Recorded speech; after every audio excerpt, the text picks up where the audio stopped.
Bum bum bum. Bum bum bum bum bum bum bum. You doing football? Bum. Dun dun dun dun dun.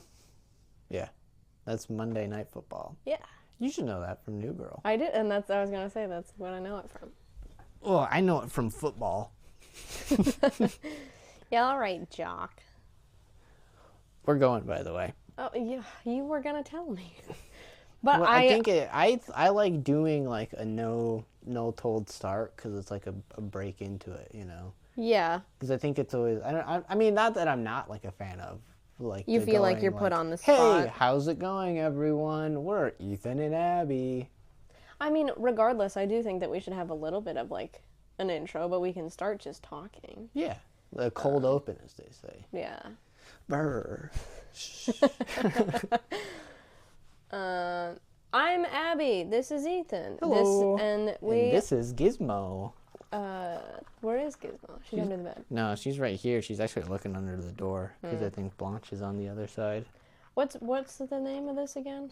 This is, we could talk about that. We could talk about that. And Because today- guess what? We could talk We about could, we that. could talk about that. What do you want to intro today's episode? Yeah, so today we're going to be talking about, drum roll, be ba ba ba ba ba ba ba ba, old people, the elderly. The elderly, old people. Know them, you love them, can't live with them, can't live without them. Old people. Yeah. Who's your favorite old person? Wow. Like person I know or celebrity? I don't care. Both? Both. Okay, you think of yours also. Okay. Just because she's on my mind lately, I'm going to say my yeah. grandma. Yeah. On my mom's side is my favorite old person. She's in the hospital right now. Everybody keep her in your thoughts and prayers. Love you. We call her Leopard Grandma. I have a Leopard tattoo of a Grandma. leopard on her because growing up she'd say that her favorite color is leopard. What a queen. Yeah, so pretty cunty. Yeah, my grandma's cunty. Yeah, my grandma's a cunty lady for sure. Favorite celebrity old person? I don't want to say I don't know how far elderly we're getting. Yeah, I feel like saying old people and saying elderly are kind of different things. Yeah, because first came to mind is Susan Sarandon because she's getting up there. She's on the True. older side of the spectrum, but I wouldn't call her an old person. God, I think about the comment you found on TikTok or something that was Drew Barrymore is the new Betty White. Dude, I fucking Like, know. what the Like, fuck? yeah, she's How old what, do you think Drew 35? Barrymore Yeah, is? no, she's got to be in her 40s. Yeah, she's probably But like late still, 40s. crazy. Yeah. Oh, Gizmo scratching. Gizmo. I'm surprised. My favorite like celebrity old person that I'm surprised you didn't say would be Meryl Streep. Oh, I'm a fan of Martin Short. Oh, Martin Short okay. is also great. Yeah. What about Meryl Streep? Are you drawn to? Do you want to sit down also? well, or just I'm feeling just kinda like standing? I- Ethan standing. I'm standing. I just feel like she's and Gizmo's perched up on the little pedestal. She wants to be as tall as you. Gizmo. But Meryl Streep is just I don't know, she's so good at like everything she's in. And I Oh, like yeah. want her to be my grandma. Oh, I should also say the old couple that came into work the other day that were the ones who painted the electrical boxes in Grand Rapids. Yeah. If you're a GR native and you notice all the electrical, especially in East Town, those are the ones that they said they specifically did. And their names are? Moshe and Carmel. Thank you, I don't- Moshe and thank you, Carmel. Moshe Thank you and for your Carmel. service. Yeah, and well, like a lot of them around here are also like women of historical significance. Importance. Yeah. So that's always freaking awesome. Like to I see think that, it's so for cool sure. that I met them. Yeah. But and then like within those my are your- family, it's my grandma. Okay. Absolutely, my grandma. On Jan. your mom's Yeah. side. And that's kind of something that we were talking about the other day is just like I do not want to claim, favorite grandparent. That feels kind of like choosing a favorite child in a lesser extent, Right. But I do feel like most people have a stronger attachment or the strongest grandparental attachment to their mom's The mom. grandest parental attachment. Yeah.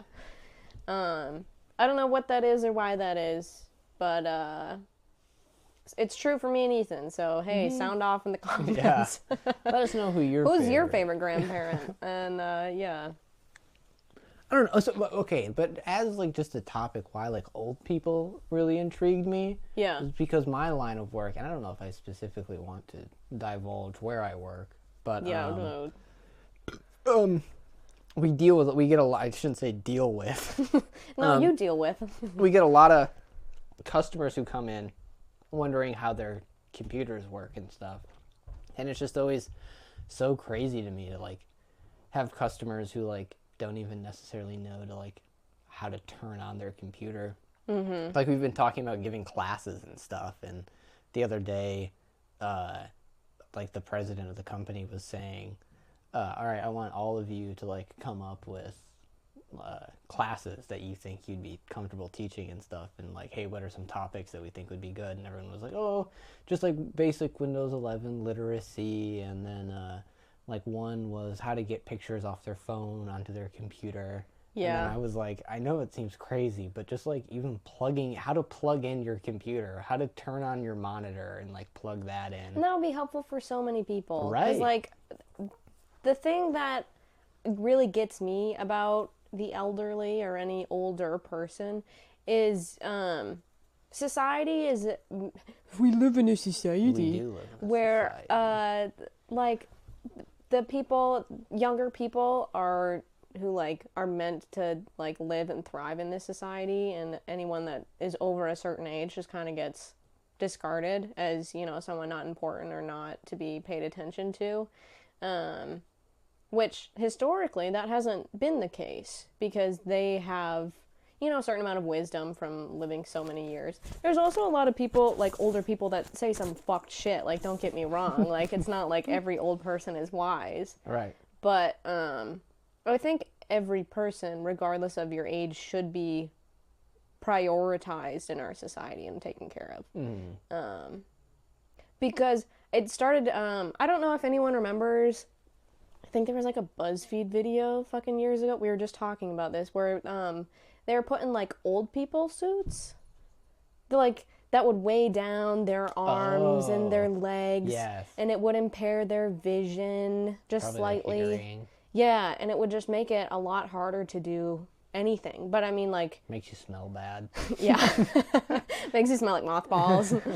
But yeah, like it just makes it a lot harder to even get around. I mean, like for absolutely. mobility and stuff, or even hearing, like any of that is just so much harder and not meant for people. I mean, we don't really I mean, we live in a more walkable city than other places in America, but And so I think like I absolutely agree that like the elderly, or I shouldn't say old people. The elder, what's the right? I don't way to- know. I think we're gonna use them interchangeably, Yeah. but we mean it with respect. Whatever. Enough. Old ass motherfuckers. Yeah. They're just getting. I think I agree that like they're being discarded. You know, it's like it's something that people don't want to deal with. You know, And they're being viewed as something that needs to be dealt with. Yeah. You know, and I think a lot of it is just like it always circles back to this, but just like the shitty ass capitalistic structure we have set up, where it's like people our age and like a bit older than us who are being like worked to the fucking bone and like barely getting by. Yeah. And then when we do get just a little bit of a career, maybe by the time we're in our 40s and our 50s, and it's time for us to start taking care of our parents, it's how the fuck are we supposed to? Because we've just now would be getting our life footing. off the ground Yeah. and like maybe owning property, and now I have to take care of my parent. And I mean, that's not how it. Oh, Bless wow. Gizmo sneezed. But I mean, like, that's also not how it's been historically either. No. And we could talk about like how retirement homes are like a newer invention because a lot of elderly people would just live with their family. Well, and I think also a lot of it is your parents would work, and as just being a member of society, you work up your way in society, you know? Yeah. You start off not making too much money, and then by the time you retire, you're making your most money, and you've had enough time to be able to Save up. afford retirement. Yeah. You know? And then with that retirement money comes being able to help yourself a little bit, and then so you're not relying as much on your kids. But old people who are retiring now are also feeling the strain of the economy, where they don't have as much money as they were hoping to, and they physically can't work anymore. Right. So not only are physically they, or mentally. Yeah, exactly. And so not only are they a physical and like timely burden for whomever is taking care of them, but they're also a financial burden on them. Right. For people who are already struggling financially. I mean, like, there are elderly people living in our society that are like, they have 15,000 a year is like what all like that for, they like, are trying to live Medicaid on. and stuff. Yeah. Crazy. Absolutely crazy. And it's always being cut even more and more. Yeah. But I do think another, I don't know if this is like newer in our view and perception of older people, but I do think people rejecting older people or avoiding being around them is also, it relates to like a fear of death, fear of dying. Because, I mean, that was my experience when I was a kid. We'd go and me and my church youth group would go and sing hymns to the people at the retirement home, and then you'd see some, and then the next week they wouldn't be there. Yeah, I guess I've never really been afraid of old people. I always liked how they loved me so much. Yeah. And I mean, I enjoyed that part of it too. It made me feel good in that way, but it was but that's where we get into religious trauma, where my fear of dying is more related to, oh my God, I'm gonna burn in a fiery pit of hell. Sure. You I mean, know? I was raised religious, but also I was raised Methodist, so it was never like a fear of inferno. It was, hey, love God. Yeah. I remember being Whatever, 6 years man. old and really faced with the reality of, oh my God, this, because what I was taught was like, this life is like a blade of grass, and you can do all you want with this little blade of grass. Like but fucking blow a whistle out of it? What? no. What a dumbass No, metaphor. like think about, but then like, but eternity is a whole soccer field full of grass. So, or it's like plus it's like a more. single instance in an infinity of moments. Yeah, so it's like this life, as long as it can seem, is only so little in comparison with the idea of eternity, and you need to choose now when you're 6 if you're gonna go to heaven or go to hell, and that's literally very daunting and scary. It's literally Dark Ages thinking, like Dark Ages philosophy, like when humanity, like after like the Black Plague and like Europe's been ravaged and like everyone's questioning everything, and it's the Christian response to that is, well, yeah, this life is suffering and everything fucking sucks. Yeah. But if you work hard enough, you'll get to heaven and everything will be cool. But then I was also like, well, what about the risk reward? Because nobody knows for sure what happens when you die. So why would I like torture myself in this little life that I do have without the guarantee of knowing where I'm going to end up? I just thought that was always a little bit of an interesting thought. Let's talk about Pascal's wager, though, because that's kind of the opposite of Pascal's wager, which is that believing in God is only ever beneficial, because like if you believe in God and God is real, then you get to go to heaven. Yeah. If you believe in God and he God isn't real, then and you just die with like into nothingness, then no big deal. You've lived but and if you think you have good morals Right. and have lived a good life. But if you don't believe in God and you die and God does exist and you go to hell, that's a negative. Right. So like to hedge your bets, because he was a fucking gambler more than a mathematician. You would believe in God because it's the best bet. Right. Yeah. But at the same time, which then falls in line to like my logic of thinking why I don't believe in God, is because I don't think if God did exist, he wouldn't want you to believe in them because it's the best thing for you. They would want you to believe in them because you genuinely did believe in them. And you want to worship and do everything you can to, Yeah, and if I God mean, and is that should be petty the enough- motivation. You like, if you only become a Christian because you don't want to go to hell, then you're going to hell regardless. I was also Right. taught that. So it's Yeah. like, well, yeah, you can believe, but if it's for selfish, this is why I have anxiety. This is why I have anxiety and religious trauma. Hey, if you can relate, sound off in the comments. Yeah, but getting back to old people, I think that that's kind of something too. But also, like, have you heard about something that, like, my belief, if I would tend to believe in God, my perspective has changed since. But I thought it would always be interesting when elderly people in the church, they'd be really close to dying, you know, and so in some of their last words and stuff, they'd just say that they were at peace and they were ready to go home and live with God. And a lot of people die in very scary ways, so it seemed like comforting that it felt yeah. like they were going to something better. I mean, Which I think is a really optimistic view of death. I think that's, as much as I don't like religion, I think there's a ton of benefits to religion, and one of those is just general comfort. Right. Because the universe I mean, is so we've- fucking crazy and unexplainable. So Yeah. then when someone comes around and says, "Hey, I can explain it. It's all in this book right here." That's so nice. And so convenient. Yeah. Yeah.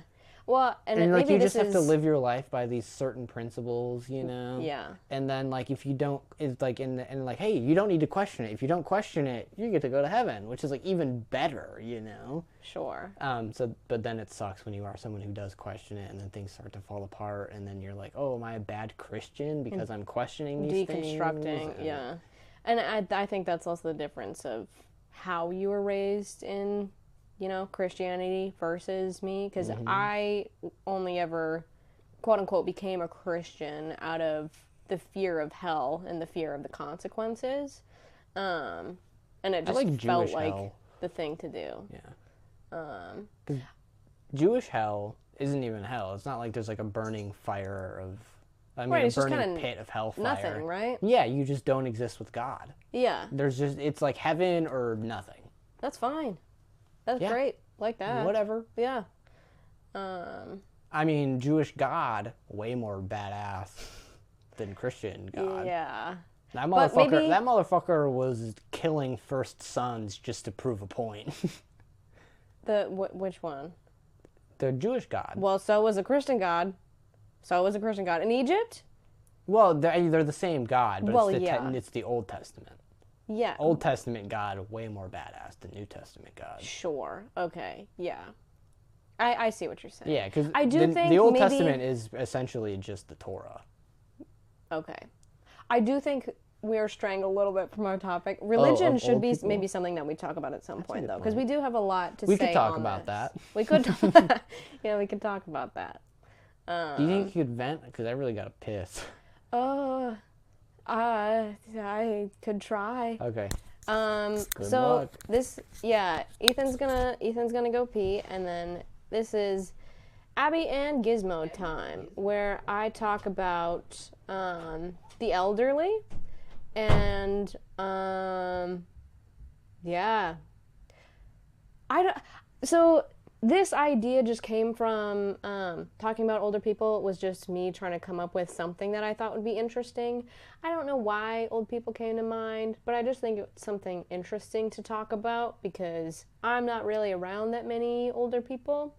But they have a lot of value, and we talked about that earlier, that, like, I think that they should be more valued as members in our society, and they got a lot to offer, even if sometimes what that is just problematic opinions. I think I'm going to bring this around to older people and their fashion. I think they've got a lot of interesting stuff going on. Let's talk about why is it that older women, they dye their hair sometimes? They've got like white hair, but it's like blue or purple. And I've never understood that because I feel like older white women specifically, are very conservative a lot of the time. And the whole, trope of, a blue-haired liberal person. But then old women, they dye their hair and it's like blue or purple. What's with that? Dude, Where does love that come women. from? Yeah, I do too. Dude, I love women and I believe women. I was talking about the fashions of elderly women specifically. Ooh, that's a good one. Because why, like, I've seen so many women that, like, they're conservative and it's like the whole trope of like dyeing your hair is, you know, crazy. But then they got purple or blue hair. I think I feel like, okay, yeah, no, so your thing. Oh, it's a little unrelated. I was also going to say that I think people could go a lot weirder with dentures. Why do they just have, like, interesting. white teeth and Yeah. stuff? Like, get crazy with it. You know how people, like, Purposefully have like really shitty looking Rotted. teeth. well, I mean, you know, like how people, they'll have, like, eye prosthetics? Sure, yeah, That they glass do, like, eyes. yeah, some kooky designs, or it's like a smiley face, or it's like a goat's eye, or I did it's... not know that. Oh, I've gotten on that side of TikTok, and I think it's really fun to see Interesting. people do cool stuff with it. It's like a spiral. I mean, it I just would looks... get a Sharingan, just from Naruto. I don't know worry what about that it. is. But, like, it's cool, and I feel like older people should have more fun with their dentures. Yeah. Because, yeah, you could have teeth, I guess. But what about, like... like the shark teeth, that one guy, I want to blow up and act Riff-raff. like I don't know nobody. Yeah, riffraff. Dude, get dentures like that. That's what these older people should be doing. Just getting weird with it. Hot pink teeth? Hot pink Whoa. teeth would go crazy. Whoa. What were you gonna say? Or if it's your grandma leopard teeth. Oh my god, she would kill with those leopard teeth. That would just look like really rotted teeth. Yeah, I think you might want to stay away from anything brown, but at the same time, you could just go totally brown. Fake wooden teeth again. Try to bring back wooden teeth. Go Yeah. real old school. Well, I think that was a myth. George Washington never had wooden teeth. Wooden teeth were a thing. I'm not Okay. saying George Washington specifically, Or but didn't he have like slave teeth? yeah. Yeah. That sounds about right. Crazy. Were you gonna say something about Oh yeah, conservative Do you have women your dyeing mic their on? hair. Yeah, I got my mic on. It's right here. Oh, it was tucked. It's tucked in. Sorry. I'm a little quiet though. I gotta maybe reposition it. Hello. Hello. Okay. Test. Can you hear me fine? Yeah, you're good. Okay. But so I think a lot of times when conservative women reach that point when they want to start dyeing their hair, I think it's because they've maybe been around for so long that they're just like, you know what? I don't think dyeing my hair is really doing any harm. I don't have that much time left. It seems like a lot of fun. I think it's a toner because it doesn't look like specifically dyed hair. Is what I'm talking. Like I think Oh, it's so like they're doing it like on their it's like own. purple shampoo that they think is gonna like make their kind of silvery hair just brighter looking and nice, and then it just ends up purple or blue. I think that's what it. Because I've seen like patches where there's like a spot in like the back of the dome that's just like bright blue, and everywhere else is. It's like. I guess I'm thinking about the That's ones not who a would like choice. dye like a strip of their hair like purple or something. And I don't think that's totally intentional. Okay. But I don't know. Who's to say? Not me, not you. We're not elderly women, elderly white women. What about people that like are very clearly elderly that dye their hair like jet black or brown? Like you can tell their hair is white, and then yeah, they do they're like still not just- that, and it's like a little puff ball. It's a little Right. Q-tip of brown or black. Do I you mean- think it looks good? No. I don't think so either, but I appreciate the attempt. Right. I feel like if you got the hair at that point, why not? You know. I mean, yeah, but I think and maybe it's grass is always greener. You want something you can't have. Because, like, I would love to have just all white or all gray hair right now. I think that would just look cool. Yeah, be sweet. And be super fun. I had gray hair for a month, and then I tried toning it with blue hair dye. and that did not go well. And it, think like, just ruined my hair, so I had to go bald. I mean, if we're basing it off like your grandma, your hair might get a little gray, but for the most part, it's probably gonna stay pretty dark. Yeah. My hair, I'm pretty sure my hair is gonna go white. That would be fun, especially with your haircut right now. If that was Oh, all just dude, white, that'd be that would amazing. look sick. You probably want a big old beard with it, though, don't you? I do. I want a beard so bad, and I thought by 25 it might be A little more. a little more. Substantial. But like, I still don't grow anything on my cheeks. Yeah, but that just means your face is soft. Yeah. I like that. What do you think about old men with long beards? I dig it. I really dig it. Like the This- Rick Rubin look. That's one of my first memories of like conversations that I had with you, that you just pulled up a bunch of philosophers and you were like pointing out their beards. And Oh, you're it's, like, just, this is it's what I wanna be writers. like. Every writer has a crazy facial hair. Like every Okay. good writer has crazy facial hair. Yeah. So you just need to find the crazy facial hair that works for you. It might Right. not be a full Well, I mean, beard. that's why I but- did a mustache in college. Yeah. God, looking back on, I did not have any friends in college. And then when I got the pictures back of when my hair was bright hot pink, and then we dyed your hair like a darker brown, and we also dyed your mustache. That did That was not crazy. look good. Oh my god. 'Cause And we- then your eyebrows, we didn't even dye those. So it was like semi like a lighter brown eyebrow, thick eyebrow on Ethan, and then like nearly black hair and mustache. Yeah. And the mustache, not like a thick mustache, Oh, there goes my water bottle. but like I mean, not like a thin I mean, it looks thin because I was blonde, but then when we dyed it, It was just worse. Yeah. And also like one of your nervous tics would be like biting the God, edge yeah. off of your mustache. I'm so that's one of the that's what drove me to shave it, was because I just got tired of like biting my mustache. yeah. I mean that would be like how you'd shave almost. Is like you just eat the ends Yeah. of your mustache, which is crazy. I got weird tics with my mouth. Yeah. But That's one of them. no, I've never heard that before. What type of old person do you think you're gonna be? I think I'm gonna become a bit of a recluse, for sure. Yeah. Like I think I'm gonna have I think I'm gonna have maybe like a few people that are kind of close to me, but I think for the most part I'm gonna spend like my later years writing books. I Yeah. don't see myself doing much screenwriting and making movies in my later days. But I mean, at the same time, like Scorsese's like 80, he's still making movies. Sure. Fucking Spielberg's early 70s, he's still doing shit.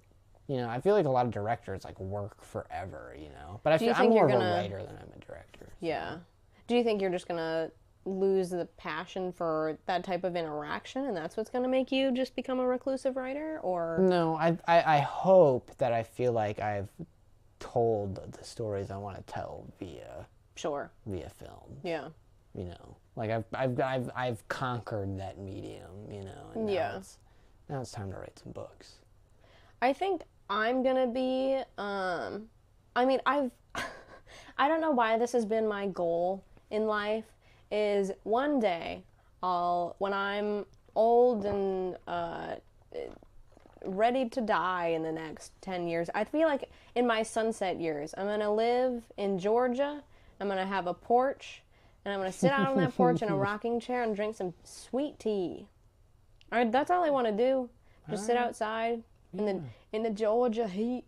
You think gonna be hobbies as an old lady? I mean, probably. I mean, I want to get into knitting and crocheting now, while my little fingers are still dexterous. But I mean, with arthritis, like, I don't know what I'll be totally capable of. Maybe I'll do paint by number. You'll have robot hands by then. There we go. Yeah, I'll just. Or I I feel can like like most look of at you- something and AI will like Yeah. know where I'm painting or stuff like that. Yeah, Oculus. who knows what the world's gonna look like when we're elderly? Yeah. Because like there's like if you think about who the elderly are right now, and like when they were born, like if you were 70, let's say 75 to make 75 to make math easy. You were 50, so you were born in 1950. So like, oh my God, what was around in the 1950s? You know, there were maybe the inklings of early computers.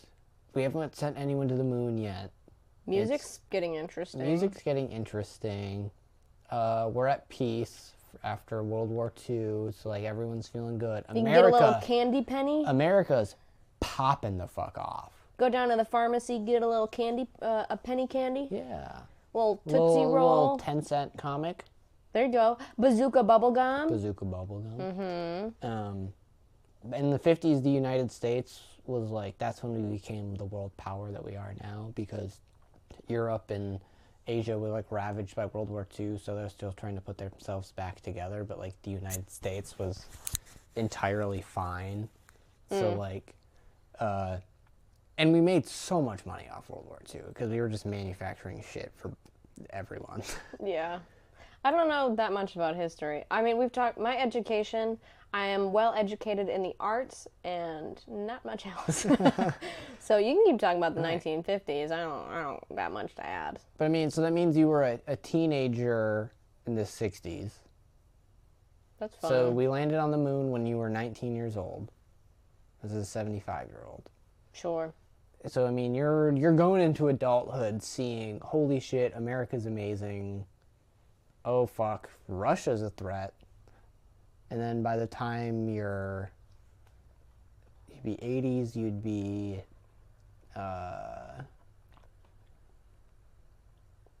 whatever, I don't know, but like you've seen so much technology come, you know? Right. And like, I mean, like, what technology boom and everything, like we had nothing, and then we had everything so fast, and now we're at AI, where computers are making computer things. So in the 90s, you would have been 40.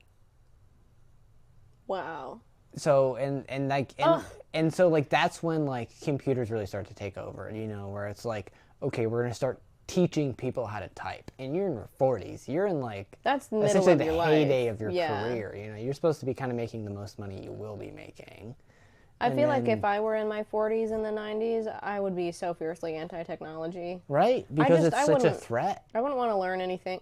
A new thing on the computer, I've lived half my life at that point not needing to know anything. I mean, have you seen the pictures of like architects and like city planners who would like plan out like these massive structures or cities, and it's like just a massive sheet of paper, and they're like laying on top of it super carefully, and they're just like drawing stuff out. That's so fun. And now it's just like all computer based, and so and like it essentially it makes more sense also that it would be computer based, but at the same time you would be you're out of a job so quick because you have to know how to then use that software. It's fine. Yeah. So that's why I just like I that might be the thing I'm the most afraid about getting old, is the world passing me by via technology, you know, not being able to interact with tech. Well, and we just keep getting less and less social because we don't need as much interaction to get the stuff that we need. Right. Everything can be remote. I mean, COVID taught us, like, hey, even for your job or classes, you know, you can just get on a screen for a couple minutes and call it a day. So like the in-person interactions and stuff, I'm not good at them. I'm not saying, you know, oh, me old social butterfly Abby, you know, but I think that's definitely, it's like a muscle memory, you know. It's something that like you just need to get into the habit of doing it out and being social, and I think we just keep getting less and less. So I think we're just going to be less and less. And already, I mean, people don't know how to act. You go on the internet, hey, have you guys been on the internet these days? People are fucking crazy. You know what I mean? Yeah, I mean, I don't know. I think that's moving so much. Your mic keeps getting hidden. Fuck it. I'm just gonna hold my mic. I think that's an interesting like thing to try and think about. Is like,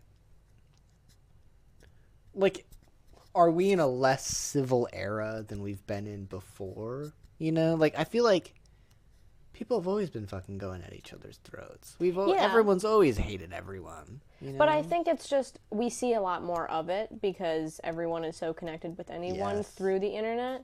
But it's not in a very personal way, face to face. Whereas before there was kind of like well, you know, you gotta have your manners and you gotta be respectful. Old people love their manners and being respectful, but then say the most outlandish shit these days. Yeah, they fucking do. They know that they can have the attitude and get away with it because they're old. Dude, I had an old customer come in today who was like, so what am I supposed to do with these products that I can't see a price on for? And I was like, oh, well, you know, I can figure that out. I was like, oh, I'm supposed to bother you for it? And I was like, well, a lot of times they're just a little hidden. And he's like, what about this one right here? And I just literally turn it to the side, and like the sticker's right there. And he's like, oh, what about this one? And he picks it up, and it's on the bottom. Yeah. Now, at my old job, when I was working at the service desk, I had this one customer. Well, So 2 of my favorite customers that I have, well, I guess I could go 3, were all elderly people. I had one woman who came in that I think she was a smoker or something and always kind of had a little bit of a raspy breath. Cool glasses, cool lady. She was always so sweet, so nice. Super, not chatty in a way that you don't want to hear what she's talking about, but she's one of those, like, elderly people that's just kind of over it. So she's gonna do what she wants to do. Right. You know? Yeah. And just say, like, hey, isn't the world just fucking shit right now? I was like, hey, yeah, lady, I get it. I feel that. She was great. I guess that's what I look forward to about being old, is like being able to not give any fucks, you know, because I'm old. Right. And part of that, I think, is just confidence, because you know who you are at that point. Right. You've lived most of your life. It's not like you are still in the stages of figuring out who you are or what your path in the world is. At that point, you've lived most of it. So even if you change things, nothing you can do now, you know. Another lady I loved that would come in, everyone else that I worked with did not appreciate her fashion. They said that she dressed like a toddler, but she was so cool. She came in, and like her winter jacket was just like a gray puffer jacket that she cut out like My Little Pony and butterflies from like sheets or scraps of fabric and sewed them onto her winter jacket. That's awesome. It was so cool. And then she also had like a bandana and then like a teal cowboy hat on top of that. That was her whole look. She was so fun. I asked if I could take a picture of her jacket, and I think she just liked that someone really liked what she was wearing because she obviously put a lot of effort into it. Yeah. And that's something that like everyone else making fun of her made me feel so bad for her because if anything, like to have that kind of confidence and to have that kind of just living to have fun at any age, is just something that I think is admirable. Absolutely. So those are my fun customers. But then I also had this one awful guy that would come in that would always just give me a hard time if he were buying like liquor or anything and I need to ID him. That was just policy. I hated that I had to do it. Right. But also, if you're gonna be a dick about it, like, yeah, of course I'm gonna give you a harder time. I'm not just gonna bypass it. That's the crazy. When I was working in customer service, that was the craziest thing. It was like, I'm the person who's going to solve your problem. Yeah. Why are you being picking a on dick me? to me? Yeah. And this guy would come in and cause issues every time he came in. One time I was on my lunch break, and that was my only time that I could have any peace at this job because it was a dog shit job. So I was sitting eating my little grocery store sushi, and he sat down next to me. I was like, "Is this fine?" I was like, okay, whatever. I got my headphones in, you know. I'm very clearly just trying to do my own thing. He's like staring into the sun that's shining through the windows with his also wearing a cowboy hat. Don't know what that whole thing is. And he's just like staring into the sun, eating his Reuben, and he's like, I don't know why we can't all agree about abortion. Like, we're killing babies. Jesus Christ. I was like, oh my God, like, I don't want to talk to you, let alone have this weird conversation about abortion. He's like, can't we all agree that it's killing babies? So I just turned to him and I'm like, well, you know, there's a lot of different circumstances and, you know, it's a fetus and there's women's health to be considered. Like, there's so many other aspects about why abortion rights are important. Yeah. Besides just killing babies. Yeah, absolutely. That shut him up pretty quick, thank God. So as I finished my lunch kind of in peace and he kept like giving me glances, I got up and he said, I really hope I didn't hurt your feelings. Did he be sincere about it, or was it more of, I hope I didn't hurt your feelings about it? It was the second. Oh. It was kind of like a teaching thing. Fuck. I was like, okay. I was like, you. all right, yeah.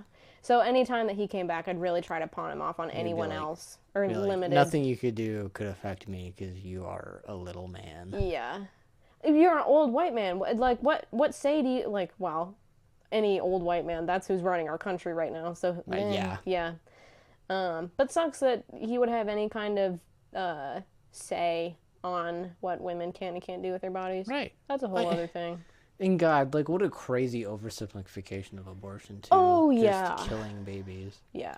Because, like, It's a medical procedure. when It's you like say- life-saving care for a lot of people. right. Well, and, like, a lot of times, like, if you press those people, they're going to say, oh, the thing I really don't agree with is late-term abortion. Yeah. And then, like, that's when you can really pounce on them and be like, okay, first of all, during a late-term abortion, people aren't, like, carrying a baby for 6 months and then being like, you know what? Never mind. I don't want this baby anymore. Yeah. I've already probably picked out a name and, like, have, like, a nursery for it. Like Never something mind. set up. Yeah. Yeah.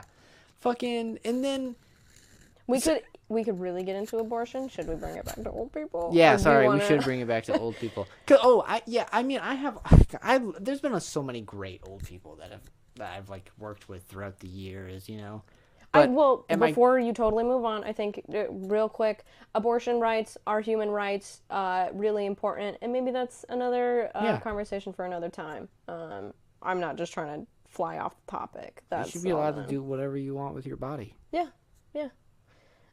Especially it should be between a doctor and the patient, Yeah. not separation of church and state. I don't Yeah, know. like- I'm kind of under the opinion that like if you can find a doctor that's willing to do whatever procedure you want, you know. Wow, but then you That's two consenting adults. Yeah. Well, but then I've also heard horror stories. Let's stretch this. My yeah, where does it hesitancy go? was just like, plastic surgeons Sure. and stuff that like there are people that are not qualified to do certain things. So like there's Well, been okay. botched injections. That's a whole nother thing. I know, but that's where my mind went. I mean, but like, we okay, could talk about so doctors. we could talk about doctors, but I kind of want to stretch this. Like, what's like the worst thing that like a consenting patient and a consenting doctor would want to do? It feels like it would fall somewhere in plastic surgery. Yeah. So then, would it be like augmenting someone's body in some way that like we don't want? You know? But if that's something that like a person wants to do to their body, who am I Right. to say what they can and can't do? Right. Exactly. Like Two my consenting only adults, man. My only thing is like I would hope that every doctor out there would have the qualifications to do what their patients want Right, in a healthy way. That's absolutely. my only hold up, you know. Where it's like you can get into some very odd territory where doctors are not. But I mean, it takes so much to become a doctor. I don't Yeah. know. I didn't get into that field. Sure. I went into film and now I work. I'm not saying where I work, but Not in film. food service. Yeah. Yeah. Ugh. I don't work in film either. We'll get If you there can't one tell day. by me talking about the old people I deal with. Yeah. But I mean, I've had some really lovely old people. Like there was one customer that I've had who, my job, we have 2 locations, and I worked at one location for a while before I moved to the other one.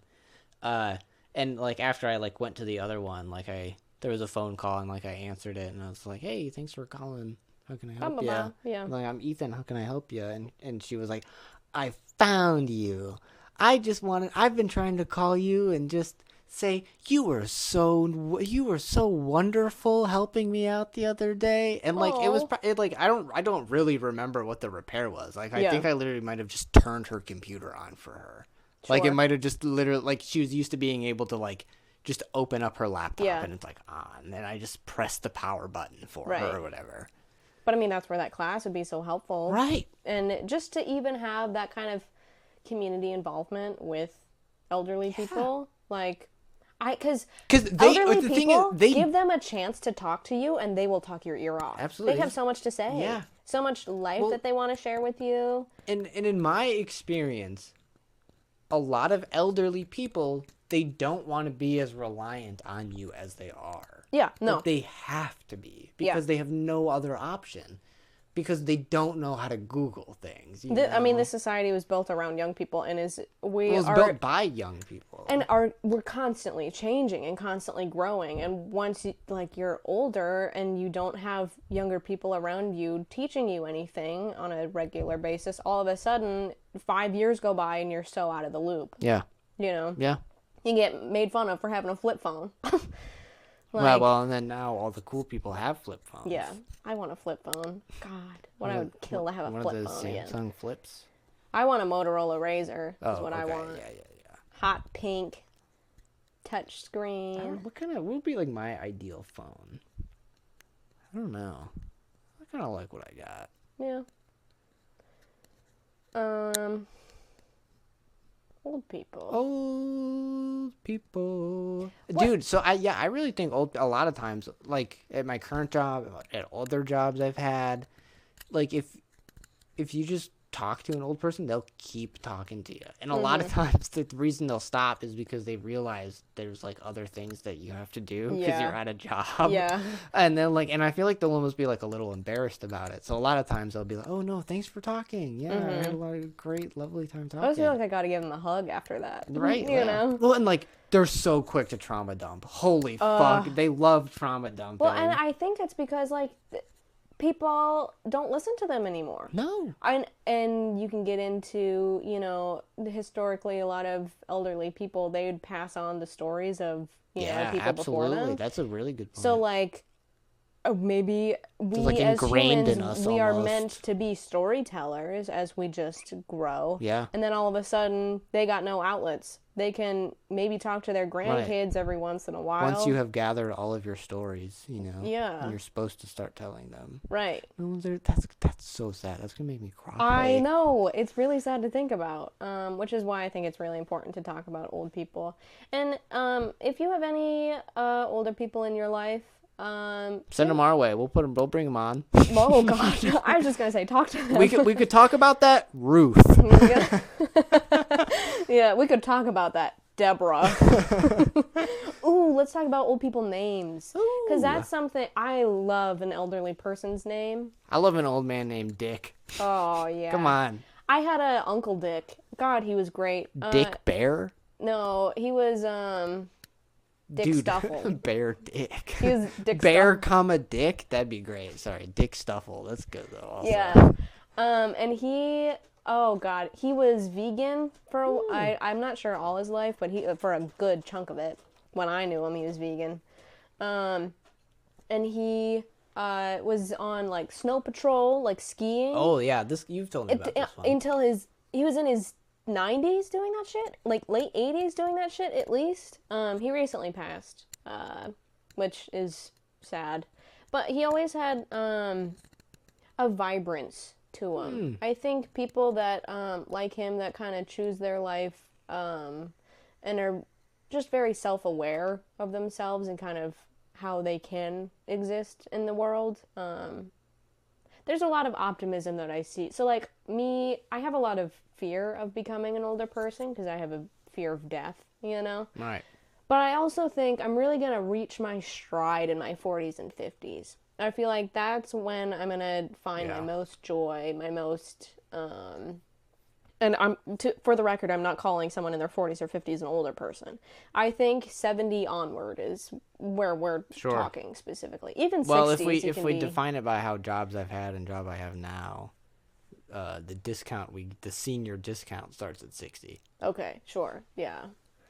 I mean, So I don't think you qualify. They keep changing the age of Medicare. I think it's like 63 or 64 or something like that now. Somewhere where I worked, there was a senior discount and you had to be 55, which I thought was, hey, convenient because you can get that discount for a long ass holy time. shit, my dad's gonna be able to get that soon. Dude, my parents are gonna be seniors. My dad just turned 50. That's crazy. How old's my dad? He was born in 70s. So he's 55. Holy shit. Yeah, he's 5 years older than my dad because he was born in 75. Yeah. Yeah. Wow. Crazy. He's gonna be a senior citizen in 5 years. Yep. I'm gonna give him so much shit the next time I see him. Yeah. Crazy. But I mean, yeah, I wish that like something will change soon, that a lot more value will be brought back to the elderly, cuz Lord willing, everyone's going to get old one day, you know? Yeah. It's not like that's something that doesn't happen. So it's crazy that so much of our population is just kind of rejected. And like, oh, old fuddy-duddy grandpa over there. But Right. like, that's a whole person. That's a whole person who had I'm sure, a very interesting life, regardless of what their, experiences are. You remember Hugh Boyd? Yeah, He I do. I remember that Boyd dude. he has a vision for. So Hugh Boyd was. Was like he's dead. Hugh Boyd is, but in college is when we met him. he's this weird, amazing, visionary filmmaker who I would consider maybe I'm the one who understands him the most, and I maybe understand him about 5%. Oh wow, you think okay, so my first perspective of Hugh was I didn't think he was good, honestly. I thought he was just doing stuff to fuck around until I really like sat and thought about the stuff that he was making, and I was like, "Oh, Yeah. actually, holy shit." Yeah, no, Actually, he's the type of guy that like his shit is so fucking insanely convoluted that like crazy you editing. you think that it's all so pointless, but then you realize this man has He's thought thought about about every everything. single decision he's ever made. Yeah.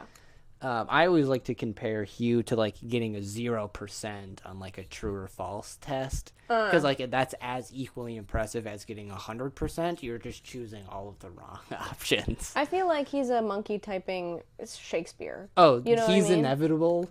Yeah. He is that. Okay, but so Hugh. Sorry, bringing back this old people. Yeah, let's talk about Hugh Hugh for has- one of our podcasts. Hugh has this vision for like our friend group, like our film friend group in college, that when we're all 70, we'll come back together. Like once we're retired and we're old, we'll come back together and like live in a retirement house together. Yeah, content house Yeah. for the elderly. Well, not even that. Just I mean- like a community for Yeah. us. Like this man thinks so hard. He's thinking about like, oh, what would be best case scenario for when we retire? Yeah.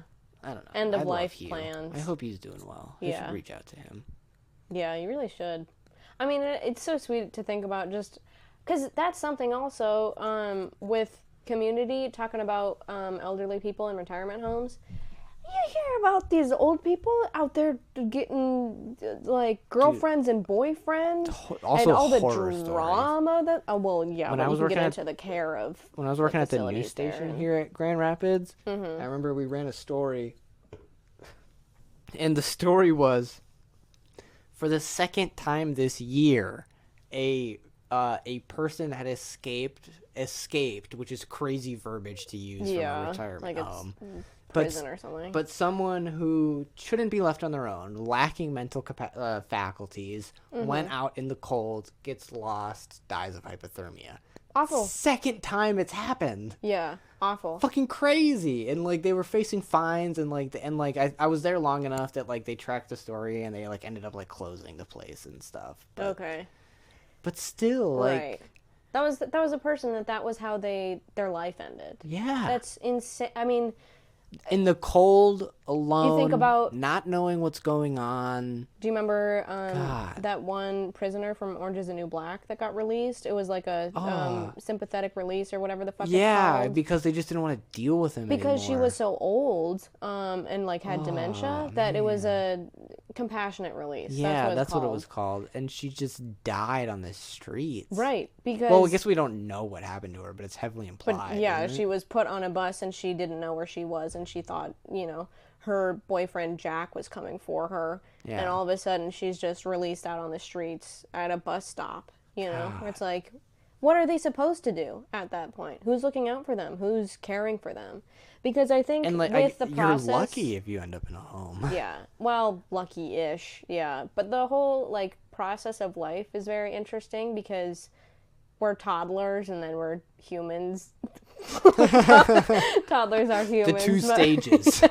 toddler to human, but toddler to essentially adult, and then I feel like you go back to a toddler like state, Yeah. where your mental capacity can decline, your mean- motor skills decline. If Criminal Minds is anything to base anything off of, that there was that one episode where they say like when you get older you start repeating the younger things in your life. No, that was a Harmontown maybe I'm thinking of. Sure. But like, yeah, when you get older you start repeating the patterns from your childhood. Yeah, I mean, life is just very Like cyclical. you try to find the things that made you comfortable when you were a kid. Which I do think is interesting because that's also just a principle that I've tried to carry throughout my whole life. Recently, I bought a sticker pack I don't know if you guys remember, like in grade school, and you'd get like a little sticker on your homework or something that said "Great job," or it was like one of those little smiley faces with a propeller Yeah, the hat. smiley face is probably the one everyone can think of. Yeah. I bought those again because they bring me so much joy. But they're affordable. It's a cheap joy. Probably why all the public school teachers we all know and love could afford them. Wow. Because they're cheap. You think I went to public school? No. Well, you did for a little bit. I went for kindergarten, but I wasn't getting yeah. that was kind of that was like first grade. I was thinking Mrs. George, getting those stickers, Miss A, Miss D, those stickers I was that getting I them get. in high school, dog. Well, and I didn't get high stickers school, in elementary school. I was homeschooled. I was dumb as so- shit in elementary school. I was so smart. I was on an accelerated math program. When I got to middle school, I was. But then the school shut down, and so I went through a summer of like advanced math classes, so I would be able to have the next grade up their math curriculum. And then the school shut down, and then I was just homeschooled, and all of that was for nothing. So we kind of wasted a summer in a classroom. Oof. But it was fun. That was with my favorite teacher, Miss Dykstra. If you're out there, you're my favorite, always and forever. Shout out, Miss She's Dykstra. She's my 5th grade teacher. I only had her for the 1 year. I was going to have her for 6th grade, but 6th grade is when the school shut down. So, yeah. I want to talk about. This has nothing to do with old people, but I want to get it on recording, just so so it never gets forgotten in time. I've told you about this. My mom's told you about this. How in 2nd grade I was ranked. So my second grade you teacher. You talk about this, I'm gonna wee whiz. Okay, so my 2nd grade teacher. I don't think I should name her. Should I name her? Probably not. No. My 2nd grade teacher Only name someone if you want to say something nicer. Okay, that's fair. My 2nd grade teacher who. She did resemble very closely to Miss Frizzle from the Magic School Bus, and that was her identity. She knew that she resembled Miss Frizzle, and holy fuck, is that what she went for? Curly red hair that was all frizzy and stuff, and super science-y and everything, and wanted school to be fun and interactive. And so this was my 2nd grade teacher, ideal 2nd grade teacher, honestly. She sounds awesome if you think about it. And for some reason, this crazy lady decided it was a good idea to rank her students based on her perceived intellect of them. 2nd graders, mind you. These are people who are 7, 8, maybe 9. And she decided to rank them and then tell to the parents the rankings that they fell to.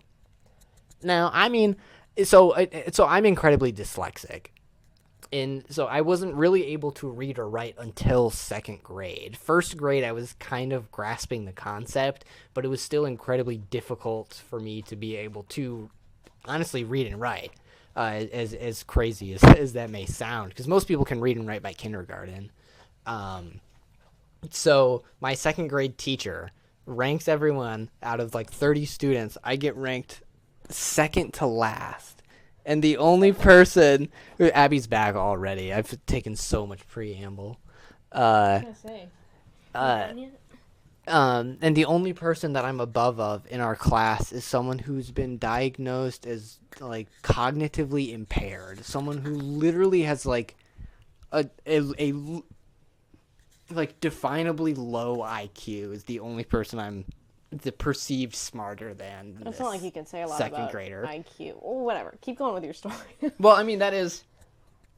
So IQ is just pattern recognition. Right. Well, I mean, sure. But I mean, the way we define mentally retarded is if you're under 70. And then the way they define cognitively impaired is if you're under, like, I want to say, like 85 or something like that. But also cognitively impaired can cover other things. But still, like, literally the only person she thought I was smarter than was someone who was cognitively impaired. Someone who, like... Which is insane to think about. I mean, like, on the you are a smart person. well, thank you. You are, I think, very thoughtful and very aware of a lot of different things and actively do research in a lot of areas. I think you're very smart. So to hear that is bonkers. Bananas. Yeah. Crazy. And so my mom worked at this school, and she was She worked with a special needs student. She was a special needs aide at the school. And so when my mom during student teacher conferences hears this, holy shit, does my mom start to hate this teacher? Valid. Like absolutely despise this teacher. And this was How also old was this teacher? Is this the old? No, she may be 40 or 50s when she was doing Wow, but this. I'm trying to bring it back to old people. Oh. So from your grade perspective, wow, what old crazy old person. people. Yeah. I mean, honestly, she was also the teacher that got me in trouble for. We were supposed to tell a story about something, and I named some character. I meant to name him Pencil, but since I was super dyslexic, I named him Penis. And my teacher And that's so funny. That would make me laugh. refused to share my story with the class, and I was heartbroken about it because I Yeah. loved this story that I just written. Right, and your unique character named yeah. Pencil. Yeah. God, what an amazing story. And so she goes to my Penis. mom, who works at the school, and is like, your son is being disrespectful in my class for making inappropriate jokes. And like when I get home Did she know you were dyslexic? Yeah. Oh, yeah. That's why she ranked me second to last. But like at that point, you would maybe realize, hey, you're so like, yeah, Right. you're a boy. You'd probably know what a penis is. And I'm but so also, confused why my story won't be told to the class. Yeah, like obviously you can see you're suffering. Right. You know. And so like I get home and my mom starts like laying into me the way I remember it, and she's like, what'd you do at school today? Like my mom's whole thing was she wanted us to understand what we were doing like wrong and stuff, so she wanted us to like admit what we were doing. Right. Yeah. And like I genuinely didn't know what I was doing, and I was like bawling because I didn't know what I was doing. Yeah. And then she's like, okay, you're gonna talk to your dad when you get home. And my dad gets home, and he's had a hard day at work, so he's not having any of it. And I'm just like, I don't know, I'm so sorry. And then like he just like, okay, I don't know what to do in this situation. And then so my mom asked me like, what did you do at school today? And I tell her about like this story that I came up about this character named Pencil, and she knows I don't know how to fucking write. Yeah. So she's like, oh my God. And like the next day she like gives it to this teacher about like, how dare you think my student, like my son, is so disrespectful when he's just trying to write a story? Can't you give him the benefit of the doubt? Do you really think this lowly of him? Yeah. So old people. Old people. I was thinking about it when I was on my way to the bathroom. So I have a person in particular that I'm thinking of, but do you have a person, an elderly person that you were around a lot as a kid, or at least enough times that you kind of have some stories about them that you think, oh, what an interesting person? Oh, my grandma. My My grandma, for sure. But people you aren't related to. Don't, like, you can talk about your grandma if you want, but I was thinking, there was this one older woman who we went to church with growing up, and she sang in the choir, and after she was put in a retirement home and couldn't go to church for the longest time, we would go and visit her on occasion, 'cause she was a sweet older woman. I want to say her name was like Rhonda or something, but I honestly don't know her name because her nickname was Mutt. Cool nickname, Mutt. That is a cool nickname. Yeah. And we would always see her as she was, because she sang in the choir. I have to pee so bad again. Okay, so I'll talk about Mutt here. She sang in the choir, and whenever the choir would like stop singing or towards the end of the service, me and my sister, we'd apparently go over to her and say hello and say like, oh, good job singing or whatever. But that really stuck with her. So even as she had dementia and she was, put in the retirement home, we would come and visit her, and she would always say that it was so sweet to see me and Katie and our young little faces as we'd walk up to her and just say, hey, you did a really good job singing. So she always thought that was really sweet. And her roommate had a spider hand tattoo, which I thought was badass, and I wanted to be her when I grow up. And she had like a bunch of other tattoos also. But yeah, she was a cool person that was always just super sweet. Mutt is just a cool nickname to have. Marge, that was her name. Her name was Marge, and she has since passed. But I think about her a lot, and wherever she is, if she is anywhere, I hope she's doing well. Other people that we had in our church that were just kind of odd. So I mostly only have good experiences with the older women in our church. The older men were always kind of odd and strange. There was this one time that me and my family, we went to dinner at an older couple's house. Couldn't tell you what we had for dinner. Couldn't tell you what we talked about, what we did. All I remember, and maybe that's just part of being a kid and old men thinking that they can just play pranks and think that it's funny. It always hurt my feelings. I didn't like it. But there was this older guy, I'm talking about Ethan's back. Hello. This dinner that we went to with this older couple in our church, that I don't remember anything about the dinner. All I remember is that we were sitting down after the meal or before. There was no food on the table. We're all just kind of hanging out.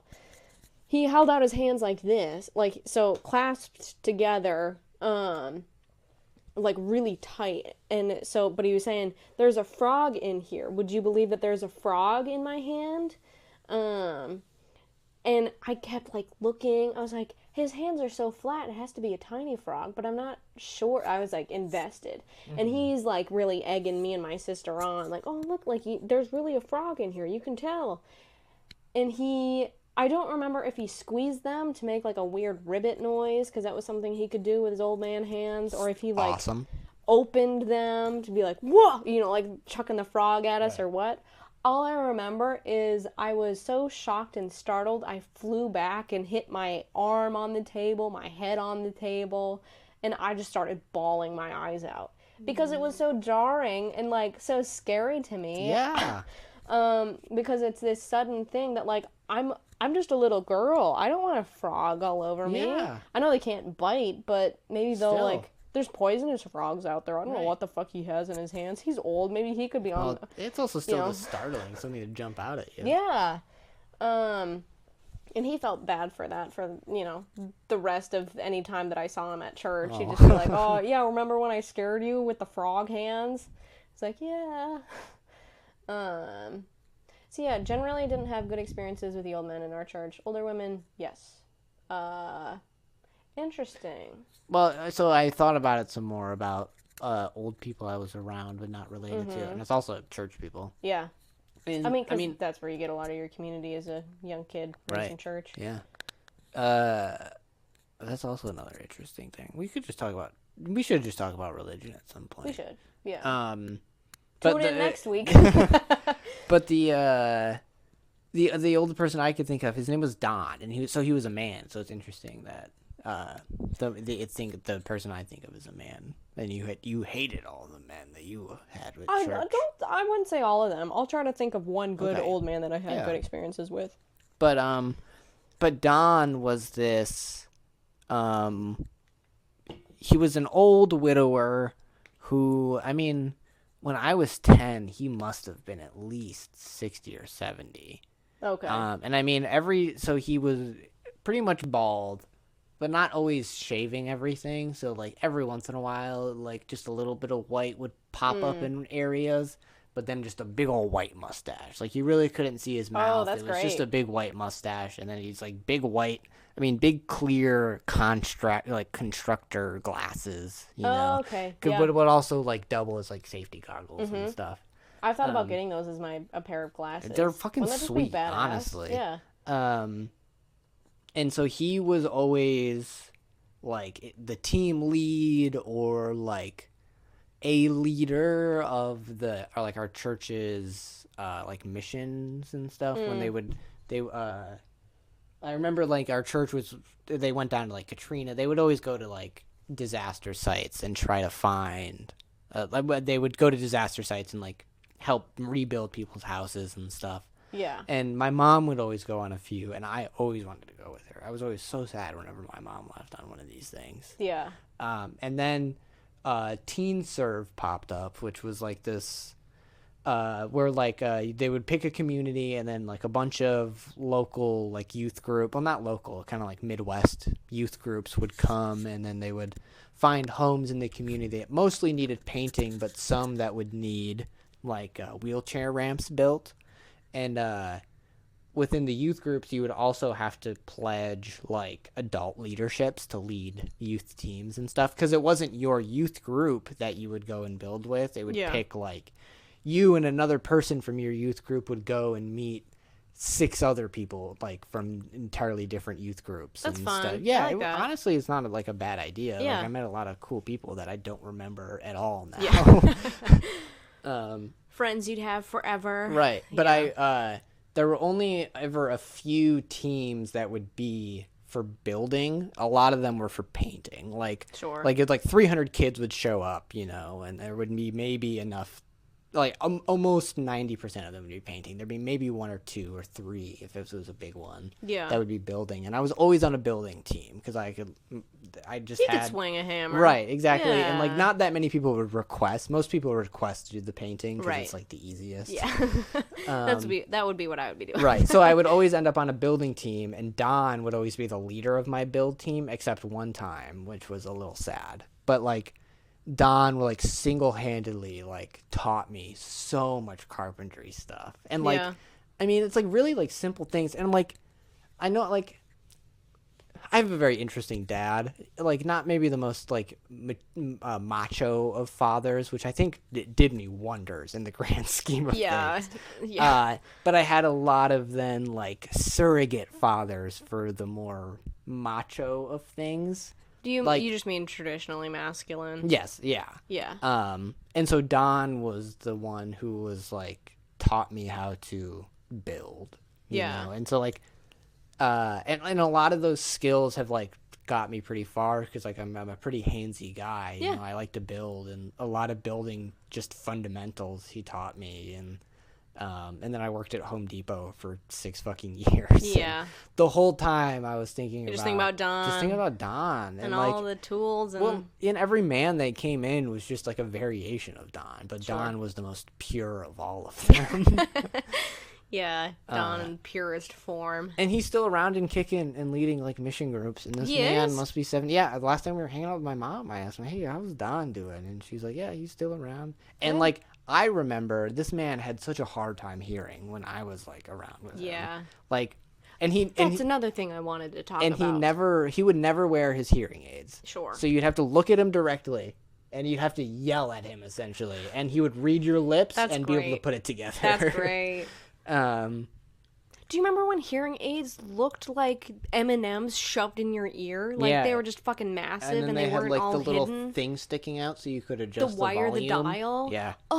See, I understand that probably when people get to the age of needing hearing aids, that it was like another thing that they'd have to deal with. It was another thing that like showed their age that they couldn't hear, Right. and it was very And visible. also fucking expensive. But I always thought, like, me as a young kid, I was like, wow, that would be so cool to wear a hearing aid, because I just thought it looked cool in people's Interesting. ears. So then as they've gradually gotten a lot more discreet, I think it's a little disappointing, because we could have also had a lot of fun with hearing aids, Yeah. you know, and funky looking hearing aids. I've had like older people come in who I thought they had like earbuds in, or like Bluetooth yeah. earbuds in or something, just and a then hearing like aid. like once they like I have a full conversation with them, I'm like, oh no, that's probably a hearing Yeah. aid. That's like they're just like so stylish these days. They don't look like hearing aids anymore, Right, because you they don't know? want to make people feel old. Right, But absolutely. that's just because, for some reason, our society just keeps getting more anti-old. Yeah. But I think we got to embrace the old, because hopefully one day we're all going to get there. Yeah.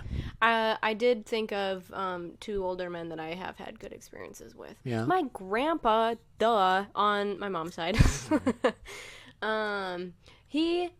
So I have horseshoe tattoos for him, because he was really big into bowling and horseshoe.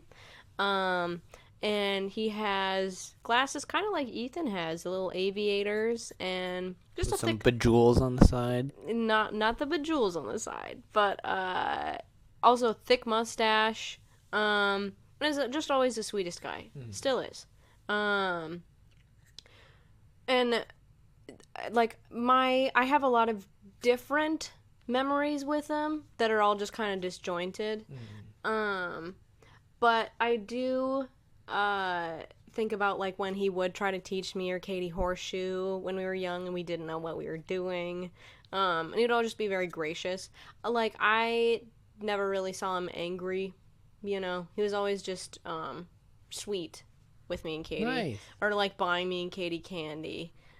We'd go down to the little liquor shop and pick out the penny candies up in the UP that were like 5 cents. The candy whistles, I remember he'd get those all the time. Yeah, I just think, you know, just had a lot of generally just good memories with him, or just hearing about him sharing about his interests and his past. I always thought that was the most interesting. Yeah. Or family dinners up in the UP, and he'd just be sitting at the head of the table and just kind of be distracted. Or he'd play games, you know, and he'd just get really into it. But yeah, just I think he kind of, the way that I perceived him, I think he always kind of lived his life in a way that he just wanted, and still does. I'm talking like he's gone. But living his life to just have fun, you know, which is something that I don't think a lot of older people do necessarily, that I think he actually did really well in, and I hope that he continues to, regardless of anything, just have fun. Other old man from our church would be John Heim. Dude had a full head of hair, full head of white hair, and he would play the organ. And so there was, Oh, Gizmo. She just meowed really big. you might pick it up on the mic, actually. But we would go over to, John and Sharon Heim's house kind of often, and they'd like babysit us. Mm-hmm. My mom had a couple medical things going on, kind of often at the time. And we would go, and Sharon would help us make cards. So we would do like custom cards where we'd like do the stamps, and we'd do the hole punchy things, and like just make really fancy greeting cards and things. And then John was always the jokester, and he'd play the organ as we were doing that, or get some snacks for us, and it was just always nice. And I generally don't like when old men are pranksters, but I think he always did it with a conscience, you know, where it's like, it's not anything scary, it's not anything jarring, it's not anything to, you know, get this attention and like kind of be mean about it. It was always just Like to pull my finger. Yeah, it was never that kind of thing. It was always, hey, come on down and let me show you this song. And then he'd, like, play a song, and you'd think it's over on the organ, and then, and one more time, you know, back into it. Yeah. And he wouldn't stop. Oh, man. So then me and Katie would just be sitting there clapping, like, yeah. So, yeah. Those are the only two that I can think of, honestly. But two good old men. So there are good men out there, if you believe. I kind of hearing about those old men. I kind of want to talk about my Grandpa Van. Yeah. My Grandma Jan's husband, second husband. I wish I would have met him. My mom's biological father, who I don't even know his name, and I'm glad I don't know his name. Yeah. I want to die and never know his name. Yeah. Because from what I've heard, he was awful person who did awful things to my mom and my grandma. And I think that's something that should also be respected, is like, just because someone's old doesn't mean that they need to be respected. No. If they were awful, Absolutely they can not. be awful, and then you don't, like, what value do they add to you? Right. Or any kind of knowledge of them. It does not matter. Absolutely. So, once my grandma, who I had a wonderful talk with one time, talking about how, she told me that, like, she would always hear from people in her neighborhood, in her town, that when she was married to her first husband, oh, poor Jan, you know, those poor kids, you know, because her husband was so awful. Yeah. And that's then, awful if the community is seen, like, and nowhere. Then once she divorced him, it was in a time when divorce was very taboo. Absolutely. So they all shunned my grandma, and like it being like a single mom raising 3 kids at the time, and she had Oh my recently God. lost her oldest to leukemia. I could not imagine. But so she then a few years later found my grandpa Van, who my mom has truly said that's the man who she's felt like was her father. That's who is her father. Right, absolutely. And I mean, I have a lot of great memories of him and being up at the farm, and he was like an interesting guy. From like what I've learned about him is that he was a trucker for like most of his life, and then got into like the construction business, and essentially for like his later days what he did is he owned an excavator, one of those big old scoop ones, and right, and he would just like bring it to construction sites and like run it for people essentially. And so like my greatest memory of him is me and my brother, we were up at what we call the farm, which is just like a pretty much just like a little cottage that my grandparents built together, like literally built on their own together.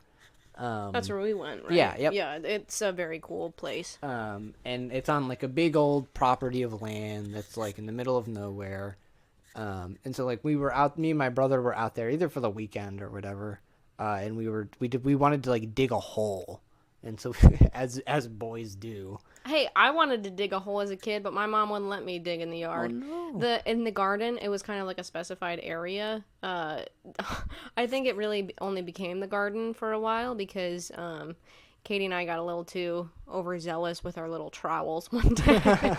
We're like, we're gonna dig ourselves our own pool. Yeah, well, so that's where the story goes. Is like Drew and I yeah. started digging like a hole, and then like my grandpa like caught wind of us digging a hole, so he just drives around with the excavator and takes a big old scoop out of the ground. Yeah. And I mean, this is like maybe 20 feet from their house. Yeah. Like, he didn't fucking care. He just, like, he saw 2 boys trying to dig a hole, and he was like, let me show you how to dig a hole. Well, and that's what I think the power of a grandpa is. Like, my grandpa that I was talking about, it's like just embracing what a kid is doing. Right, yeah. There's something that, like, I think old men really just want to be kids. Yeah. Maybe not all of them, but I think that there's something... he did. But Uncle Van, Grandpa and Van. my grandpa, same thing. Yeah. I remember me and Katie sitting in the hammock with my grandpa, and that's one of the pictures that I just love looking at of the 3 of us. That we're all just sitting in the hammock. I remember Katie and I were like mowing down on some candy, wearing our swimsuits. It's a hot day. We're just hanging out with our grandpa in the hammock. But keep going with your excavator. I mean, so like he digs this big hole for us, and then we grab a hose and just fill it with water, and then we like have our own little muddy ass pool that we swim in, and when we're so muddy, and then we just come in, and my grandma gives us a bath, and then God, my grandma's so amazing. I think maybe my grandma's favorite memory of us, and I have the memory because of a picture mostly, but like seeing the picture does spark a memory. A little bit of something. And it's me, my brother, and then my cousin who's about my age. I'm a little bit older than him. We must have gotten into like my grandma's closet or something, and we all put on some of my grandma's clothes. Yes. And then we went out in the front yard and did like a photo shoot. That's so fun. Yeah.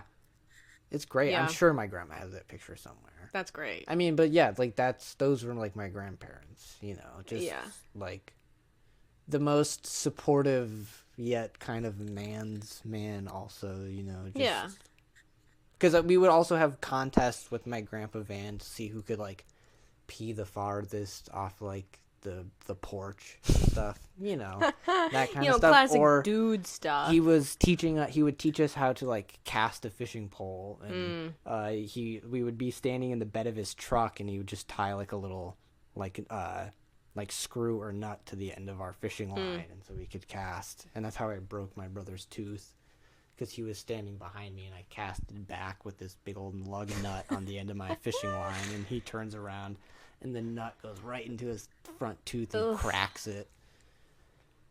Damn. And he felt so bad about that. Yeah. Man, holy smokes. He was so afraid he would never get to see us again. Yeah, I don't have, obviously, man stories as a kid. But I did have a lot of like cooking with my grandma.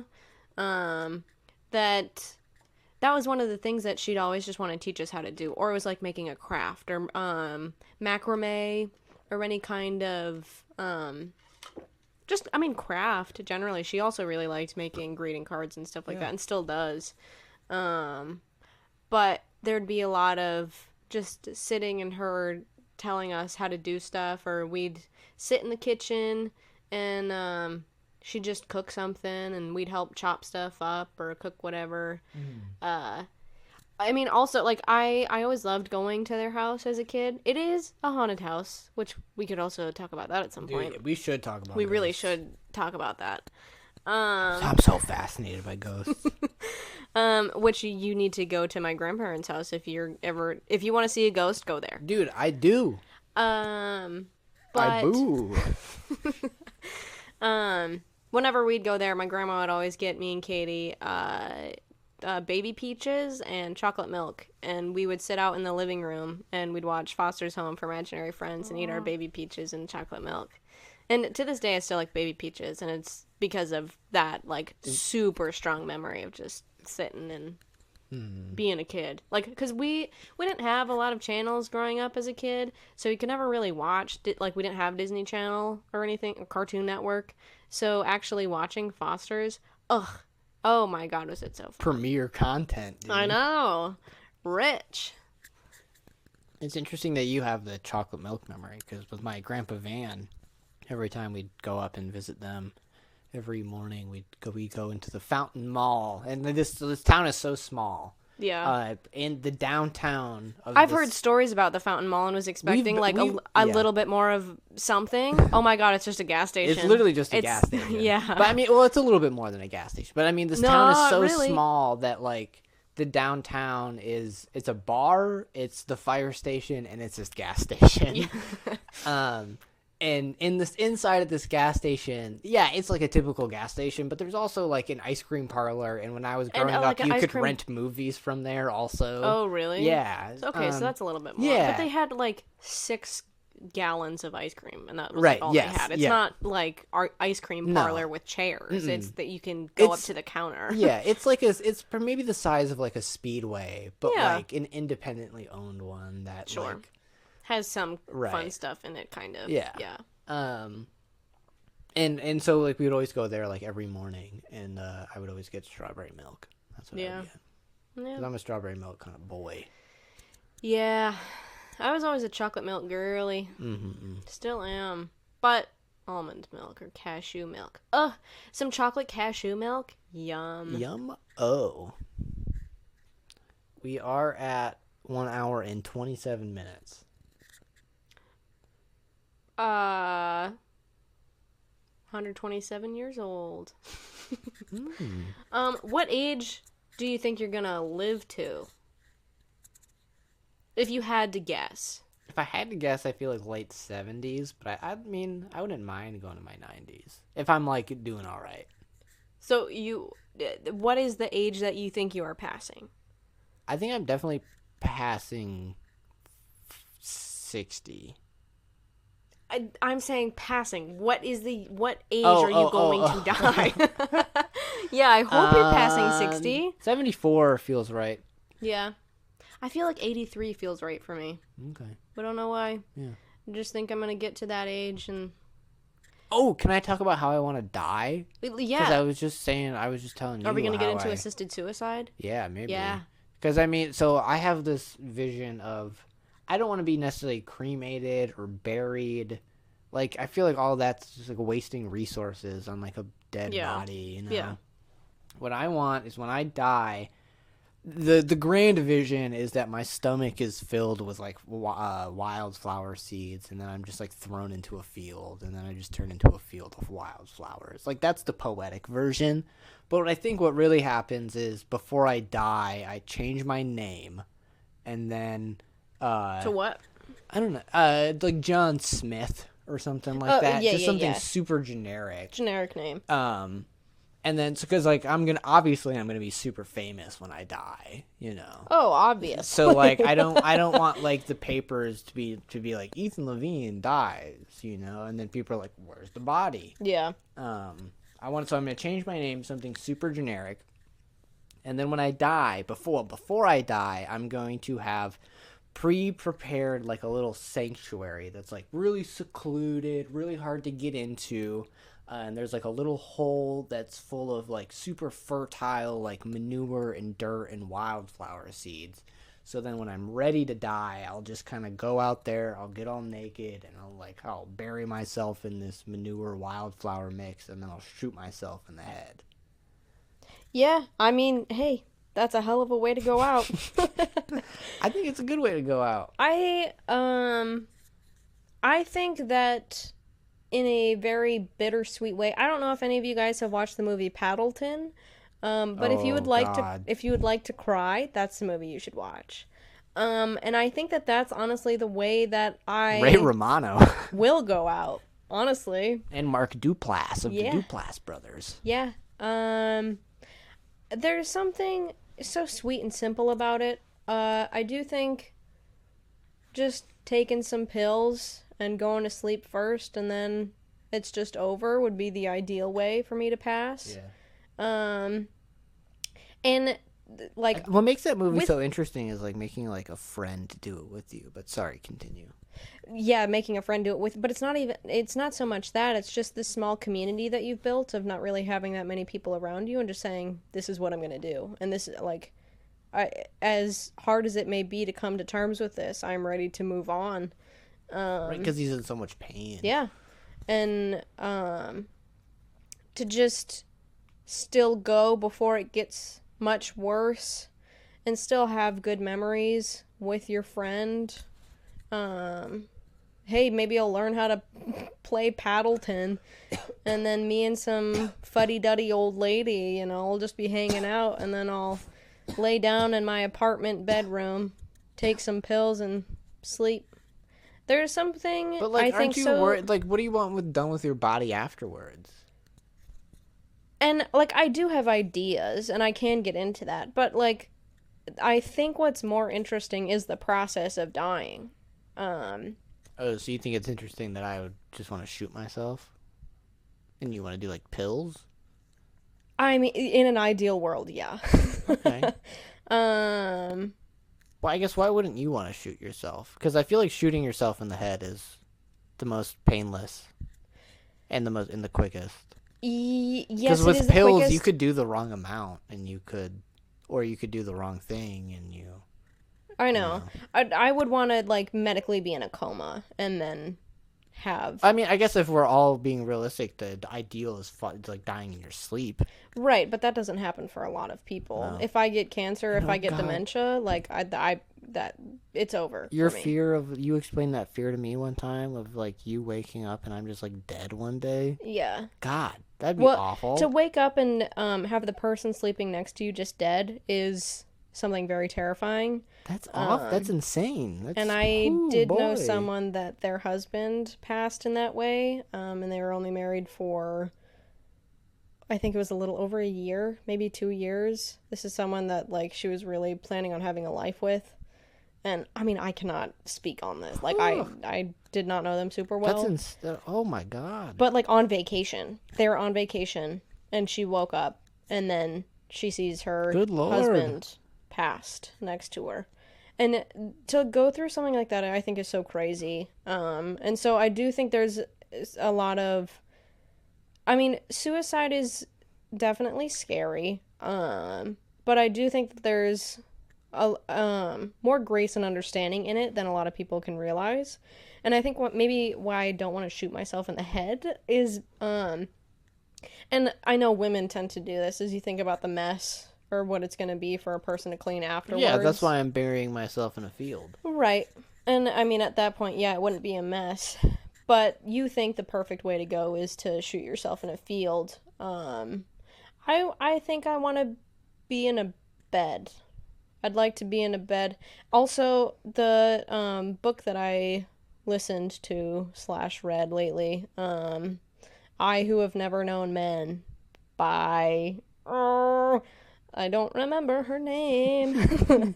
But if you look it up, it's a very interesting Something book. French. Most of the women that die in that book die by getting stabbed in the heart. I think that would also be, I mean, that would be a painful way to go, but at a certain point, there's some grace in it. Yeah, and I think you're just hoping to bleed out.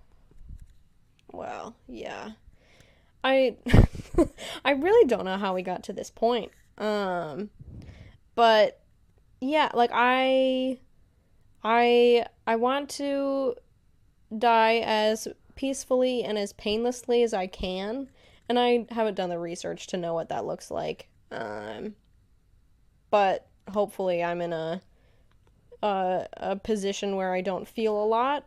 Say we get to a point in technology where you can essentially live forever, whether that's through medical needs and you are biologically immortal, or technological needs and you can, like, your consciousness is uploaded to like a server or something or whatever. Yeah. Was that something you would do? No. I don't think so either.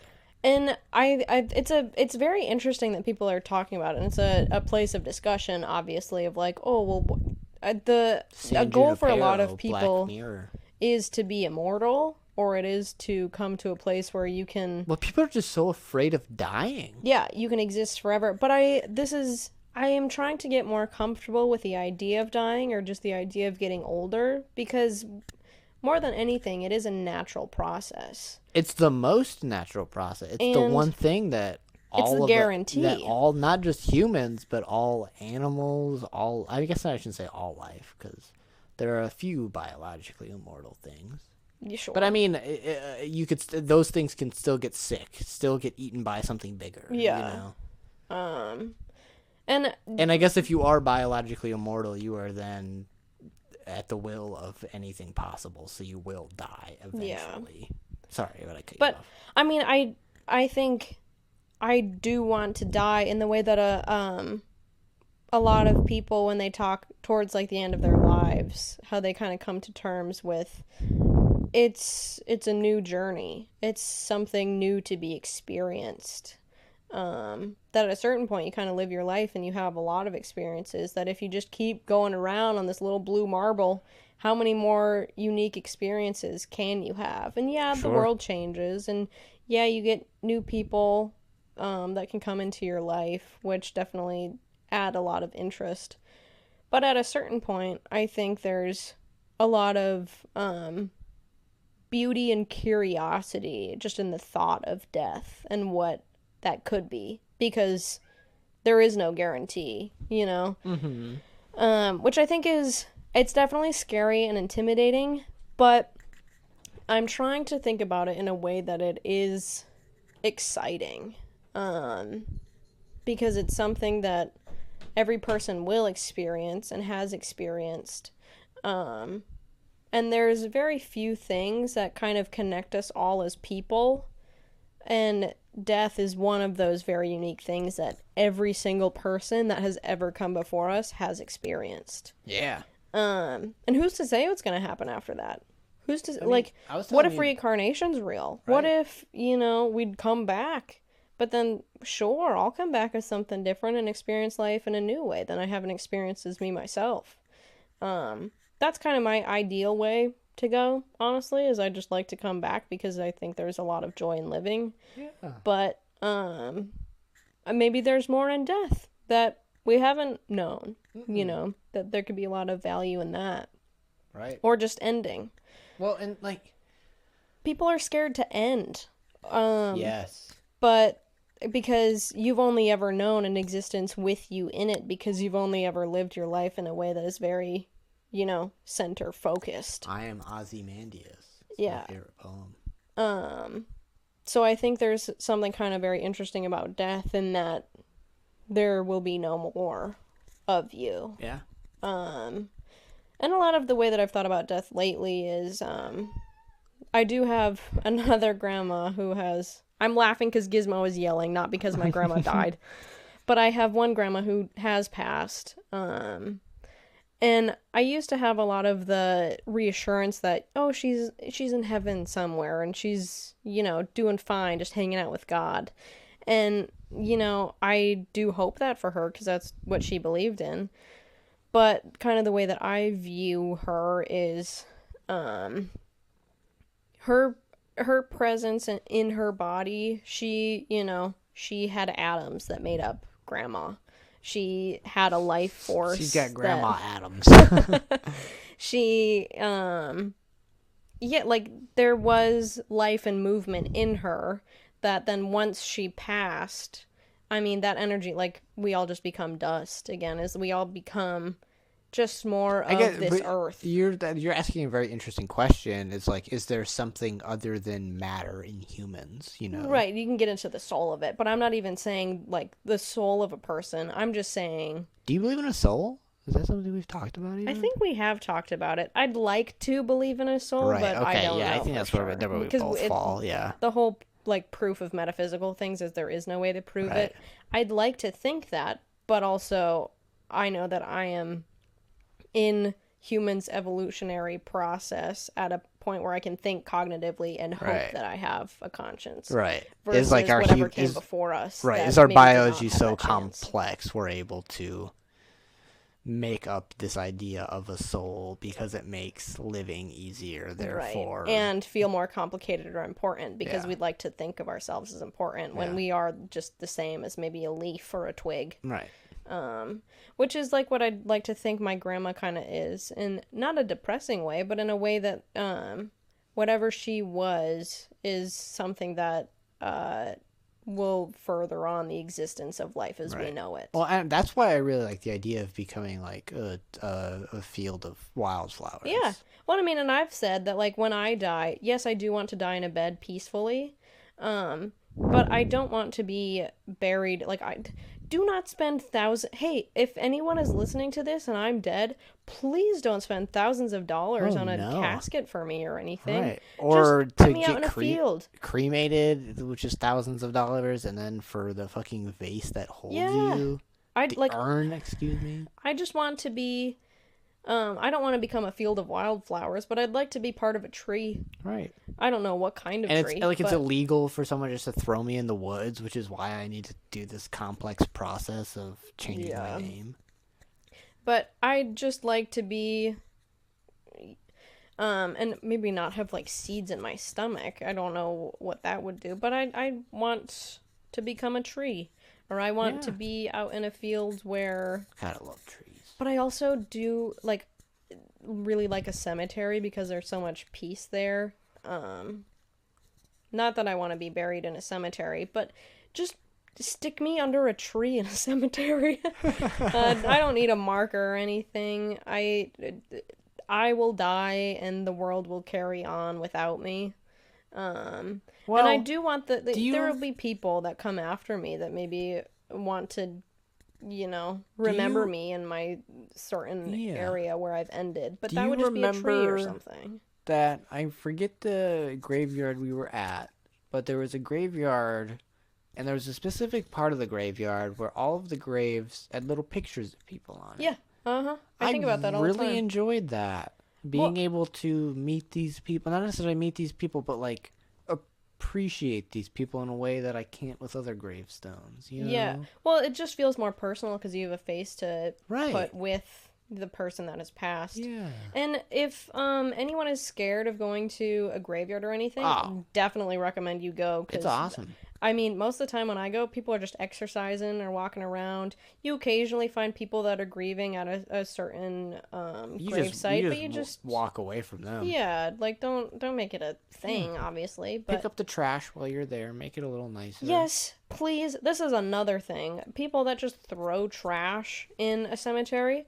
How uncouth, dude. Yeah. How crazy of a person do you have to be to just throw your fucking Burger King wrapper on a cemetery? So disrespectful. Do you remember the little baby grave we found that was like knocked over and like we couldn't find where it was necessarily supposed to go? Mm-hmm. Oh, I think about that all the time. I mean, children's Someone's graves... lost their child, man. Yeah. Forever. I think about... There was this one grave in the UP that there was this 4-year-old child that had passed, and I don't remember their name, but this cemetery was so overgrown that I almost didn't even spot the headstone for it, but there was just like a little lamb on it and a name, and it was 4 years past. Oh man. And I think about that kid a lot, but I think that I mean, obviously we don't know everyone who has died, and we don't know everyone that's been buried in a cemetery, but if you are a person who is struggling with the idea of death or the idea of getting older or any kind of impermanence in life that it just feels so intimidating and scary, there's something very comforting if you can find comfort in going to a cemetery. That It's very peaceful. yeah. I mean, it's usually really quiet. There's not usually a lot of people. There's certainly like an energy to it that's very Yeah. like it's a very like God. I'm not the most like crystally girl, but like the frequency that energy at is very low, and like it's something you can almost fall into, It- you know. And this is something that I always used to pick up on it and think it's just like, oh, there's ghosts. But what it feels like to me now when I go, and maybe this is just my changing perspective on the idea of death, is it feels like acceptance. Even if there are people there who like these young kids who had passed, or, I mean, young adults that, tragically pass, or even older people that, they have a medical thing that takes their life. Like, there's so many different stories of all these different people, but what it feels like is acceptance, because despite any circumstance that they'd like to wish that they may still be alive, there is still comfort in there is no more suffering, there is no more anguish, Yeah. whatever that may be. Yeah, that's yeah. Um, I mean, I think that's why a lot of people seek death also. yeah. And there is also that In what both ways. famous Pushing it on themselves and others. famous quote or whatever, that it's like, as you are we once were, and as we are you will one day be, on the outside of like a cemetery. I don't know that, but yeah. I think about that a lot too, where it's something about a cemetery is it makes you feel very grounded in the human experience. I mean, that's the Christian from ashes to ashes. Yeah. But it for some reason it feels more personal, because these were people that had their Yeah. own whole lives, that And also, they've had a lot of the same emotions that you've had with different circumstances, sure, but there is nothing new under the sun, right.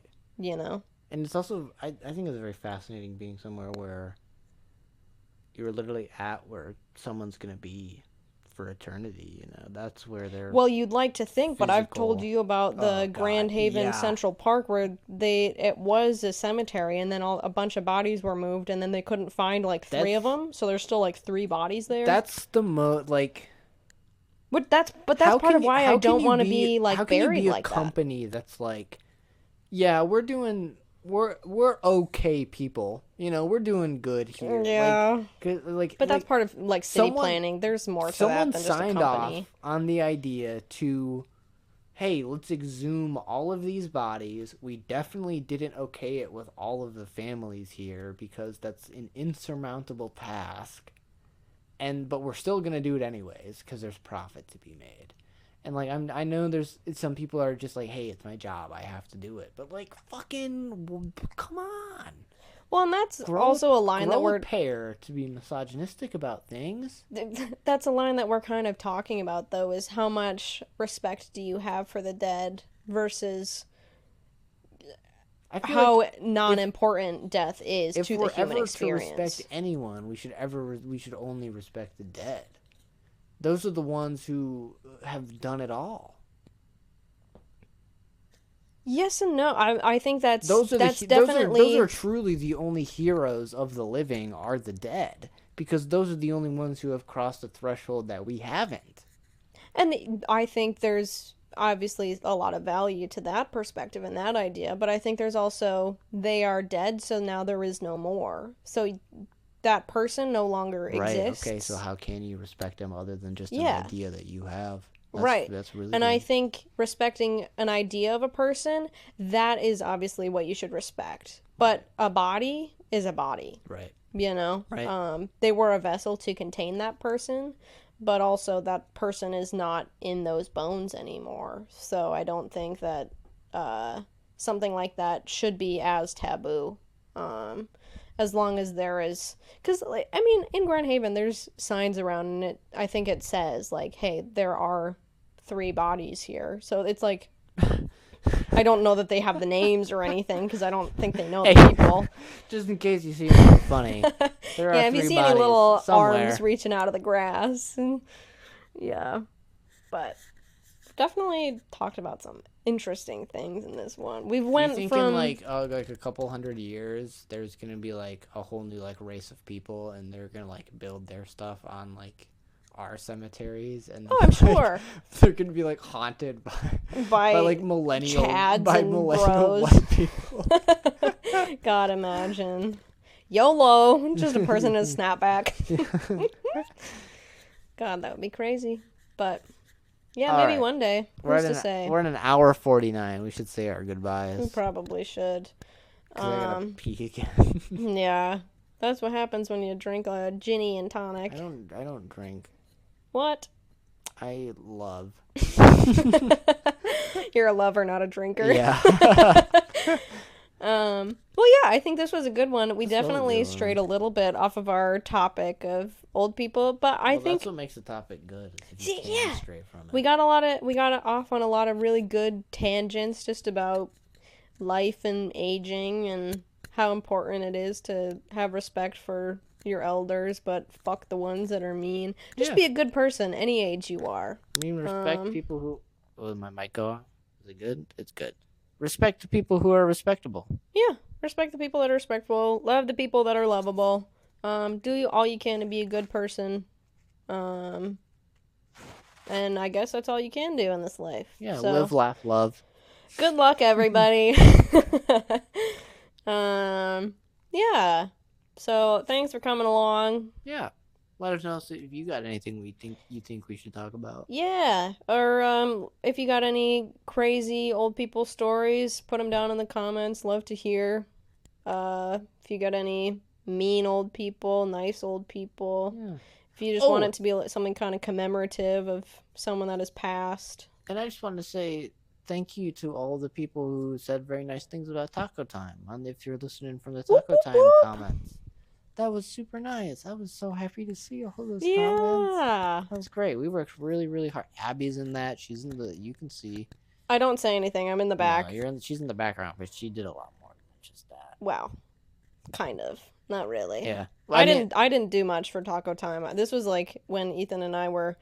Ethan wanted to ask me out, but didn't ask have the me out fucking yet because he time. didn't have the time. Yeah, He didn't have the Taco Time for Right. it. Literally, the way I was able to spend time with Abby is by asking her to be an extra on my set. And I said yes. And that was the first time that I ever saw you without your mask on. Isn't that crazy? Yeah, that is crazy. Because yeah, we met each other during COVID. Yep. We were coworkers during COVID. Maybe that's something we should talk about. Our origins.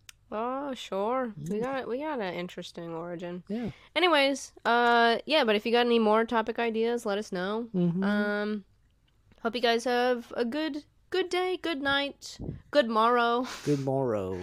Love you guys. Love you. Bye. Bye-bye.